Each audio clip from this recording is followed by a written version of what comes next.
ஆசை என்பது கடல்ங்க. எப்படிப்பட்ட கடல்? கரை காணாத கடல்.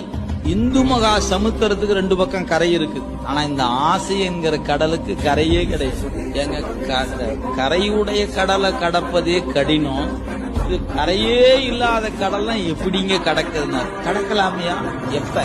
உரை மாண்ட உள் ஒளி உத்தமன் வந்து உள் புகழும் இறைவன் நெஞ்சு கூட்டுக்குள்ள வந்து உட்காரணும். அவர் ஏற்கனவே அங்கதாங்க இருக்கிறாரு. ஆமாயா, அவர் ஏற்கனவே அங்கதான் இருக்கிறாரு. ஆனா இருக்கிற இருப்ப காட்டியா நிக்கிறாரு? காட்டாமல நிக்கிறாரு. அவர் தன் இருப்ப காட்டாதனாலதான் கருவி சேட்டை செய்யும். இறைவன் தன் இருப்ப காட்டுனா கருவி சேட்டை செய்யாது, அடங்கி நிக்கும். இப்ப நம்மட்டெல்லாம் எப்படி நிக்குது? கருவிதான் சேட்டை பண்ணி நிக்குது. அவர் எப்படி நிக்கிறார்? இருக்கிற இடம் தெரியாம. ஏன்? உலமே புகுந்த அதனால்னு பாட்டு தான் நமக்கு தெரியுதே ஒழிய அவர் உள்ளுக்கு இருக்கிறது தெரியுதா என்ன?